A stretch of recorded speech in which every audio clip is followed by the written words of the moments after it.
حي على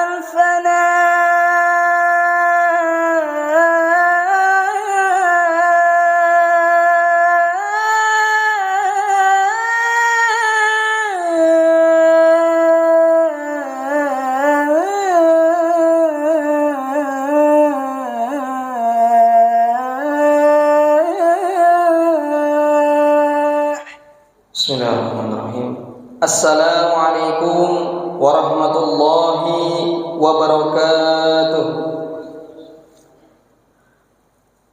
Innal hamdalillah nahmaduhu wa nasta'inuhu wa nastaghfiruh wa na'udzu billahi min shururi anfusina wa min sayyiati a'malina. May yahdihillahu fala mudilla lahu wa may yudlil fala hadiya lahu. Asyhadu an la ilaha illallah wahdahu la syarika lah wa asyhadu anna Muhammadan abduhu wa rasuluhu la nabiyya ba'da.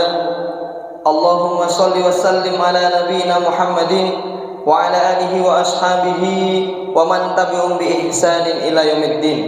Qala Allah ta'ala fil Qur'anil Karim, a'udzu billahi minasyaitonir rajim. Ya ayyuhalladzina amanu taqullaha haqqa tuqatih wa la tamutunna illa wa antum muslimun.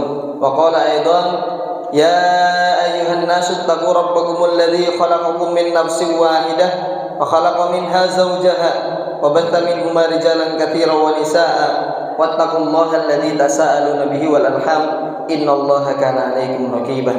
Jamaah salat zuhur yang dimuliakan oleh Allah Subhanahu wa taala, tak bosan-bosannya mari kita bersyukur kepada Allah Subhanahu wa taala atas segala nikmat yang telah Allah berikan kepada kita semuanya, sehingga sampai detik ini kalaulah kita menghitung-hitung nikmat Allah, la tuhsuha kata Allah, tidak akan bisa karena keterbatasan kita sebagai hamba. Maka oleh karenanya tidak mungkin kita untuk menghitung nikmat Allah. Yang paling memungkinkan untuk kita adalah mensyukuri nikmat Allah Subhanahu wa taala, tentunya dengan mengucap alhamdulillahirabbil alamin. Alhamdulillah bi nikmatihi tatimmus sholihat. Alhamdulillah ala kulli hal.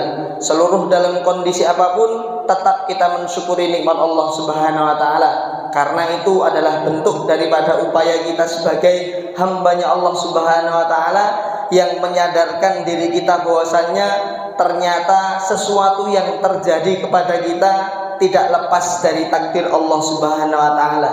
Maka rasa syukur itu termasuk daripada mengadakan bahwasanya takdir Allah Subhanahu wa taala tetap melekat. Apapun yang terjadi adalah merupakan takdir Allah Subhanahu wa taala. Shalawat dan salam marilah kita haturkan kepada Nabi besar kita Muhammad sallallahu alaihi wasallam dengan mengucap Allahumma sholli ala Muhammad wa ala ali Muhammad. Semoga dengan sholawat tersebut kita dijadikan sebagai hambanya Allah Subhanahu wa taala, menjadi umatnya Nabi Muhammad sallallahu alaihi wasallam yang akan mendapatkan syafaat di akhir kelak. Amin ya rabbal alamin. Ikhwan fiddin azzainallah wa iyyakum. Dahulu ada salah seorang sahabat Nabi Muhammad sallallahu alaihi wasallam yang disebut dengan Qabisah bin Mukharib, atau sahabat ini dikenal dengan sebutan kunyahnya Abu Bishr. Jadi Qabisah bin Mukharib ini, bapak-bapak yang dimuliakan oleh Allah Subhanahu wa taala, adalah salah satu potret sahabat Nabi Muhammad sallallahu alaihi wasallam yang miskin. Kenapa miskin? Sebab keuangannya ataupun kehidupannya, kebutuhannya lebih besar daripada penghasilannya. Ibarat kalaulah kebutuhannya per bulannya 1,5 juta, maka Qabisah bin Mukharib ini penghasilannya hanya 600.000. Jadi setengah daripada kebutuhannya dia pegang, setengahnya lagi menjadi tanggungannya. Itulah seorang sahabat Nabi datang kepada Rasulullah Shallallahu Alaihi Wasallam dan berkata, wahai Rasulullah, ya Muhammad, wahai Nabi Allah, tolong bantu saya ya Rasul. Kenapa Qabisah? Aku ini sedang kesulitan ya Rasul. Banyak tanggungan yang harus aku selesaikan. Sampai saat ini masih banyak tanggunganku ya Rasul. Maka ketika itu Rasulullah Shallallahu Alaihi Wasallam melihat kondisi dapur nih, Bapak-bapak, ternyata kondisi Rasulullah ketika itu tidak memiliki apa-apa juga. Maka dijawablah oleh Rasulullah Shallallahu Alaihi Wasallam, wahai Qabisah, tunggulah pada saatnya ketika nanti amil membagikan zakatnya. Akan aku perintahkan seorang amil memberikan haknya kepadamu.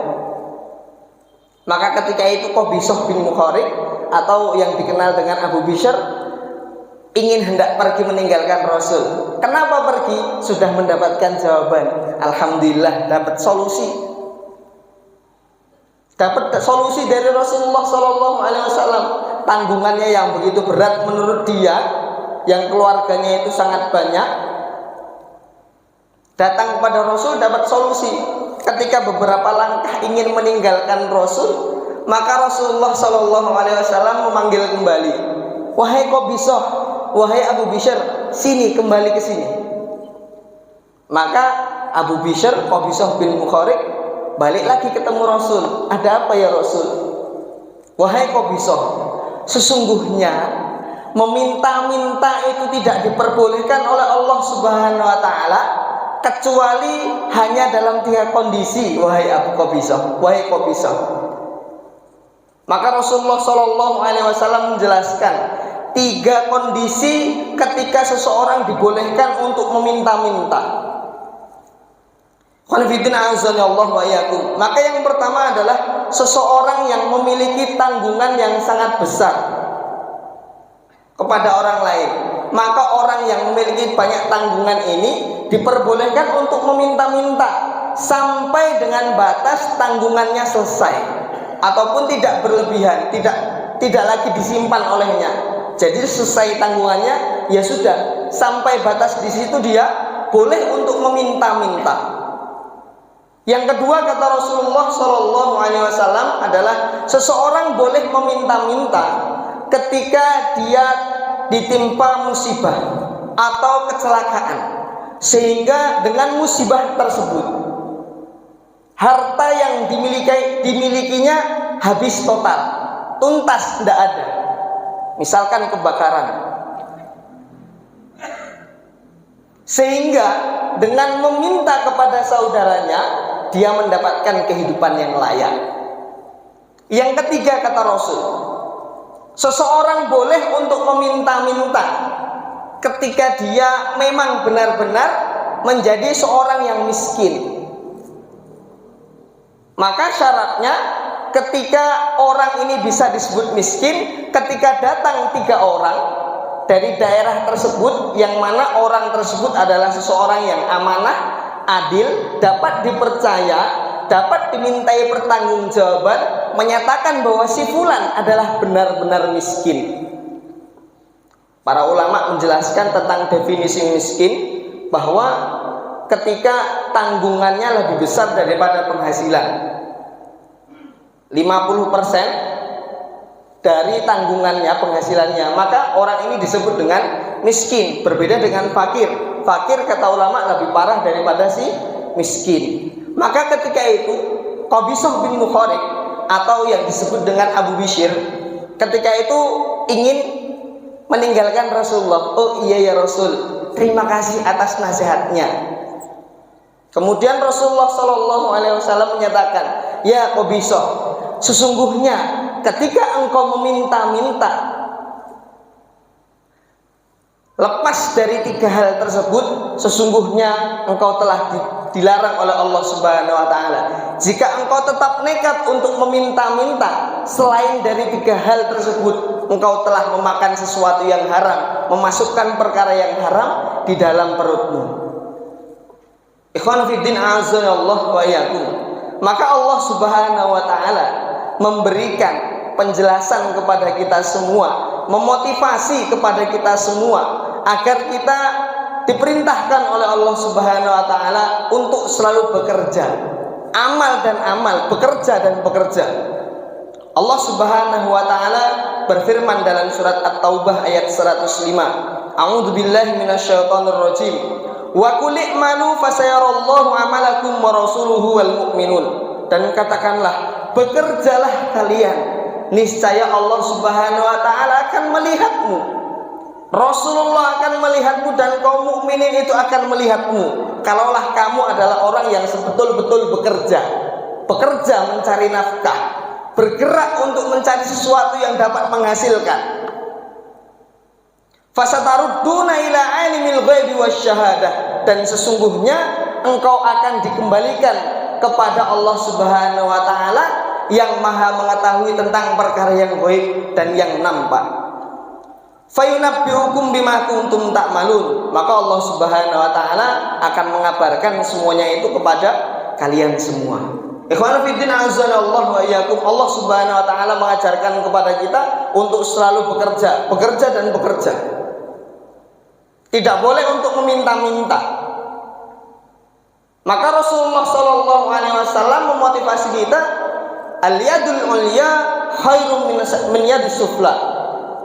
Tangan yang di atas itu lebih baik daripada tangan yang di bawah. Maksudnya apa? Orang yang selalu memberi itu derajatnya lebih baik daripada orang yang selalu menerima. Jangan dibalik, Pak, perspektif kita. Oh begitu ya, kalau gitu saya mintanya dari atas saja lah, ngambilnya dari atas, jangan dari bawah. Enggak, ini isyarat bagi kita, siapa yang mampu untuk memberi saudaranya mereka adalah orang-orang yang baik. Orang yang terbaik di mata Allah adalah yang selalu mengulurkan tangan, bukan yang selalu meminta. Maka Rasulullah Shallallahu Alaihi Wasallam selalu memberi nasihat kepada kita. Wa man yassara ala muksirin yassarallahu fid dunya wal akhirah. Barang siapa yang memudahkan urusan orang-orang muslim, niscaya Allah Subhanahu wa taala akan memudahkan urusannya di dunia maupun di akhirat. Wa man satara musliman satarallahu fid dunya wal akhirah. Barang siapa yang menutupi aib seorang mukmin, aib saudaranya, maka Allah Subhanahu wa taala akan menutup aibnya di dunia dan akhirat. Berat, Pak, memang berat. Namanya aib itu adalah kekurangan seorang muslim, saudara kita memiliki kurangan, kemudian kalau kita mengomongkan kekurangannya kepada orang lain, namanya itulah membicarakan aib orang lain, membicarakan keburukan. Maka siapa saja yang mampu untuk menutup aib saudaranya, Allah Subhanahu wa taala akan tutup aibnya. Jangan senang ketika kita ngobrol sama orang lain, dia mengucapkan, memberitahukan aib orang lain kepada kita. Bisa jadi sekarang kita terima aib orang itu, tapi di lain waktu orang yang sama akan menceritakan aib kita yang sama, orang yang sama. Bapak-bapak yang dimuliakan oleh Allah Subhanahu wa taala, wa man yassara ala muslimin, barang siapa yang memudahkan urusan orang lain, kita akan dimudahkan oleh Allah Subhanahu wa taala. Qanfikin azani Allah wa iyyakum, semoga kita termasuk orang yang selalu menjadi penolong bagi orang lain. Semoga mental kita ini menjadi orang yang selalu memberikan kebaikan kepada orang lain, dan sifatnya kita semoga tidak suka menjadi orang yang meminta-minta dalam urusan pribadi. Sebab ini adalah termasuk dari izzah Islam. Semoga kita menjadi orang yang bertakwa di mata Allah Subhanahu wa taala.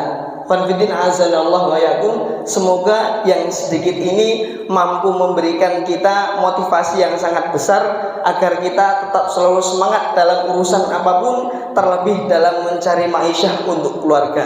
Bapak-bapak yang dimuliakan oleh Allah Subhanahu wa taala dan ibu-ibu yang dimuliakan oleh Allah Subhanahu wa taala, akhirud da'wana, kita tutup dengan doa kafaratul majelis bersama-sama. Subhanaka Allahumma bihamdika asyhadu an la ilaha illa anta astaghfiruka wa atubu ilaik. Wassalamualaikum warahmatullahi wabarakatuh.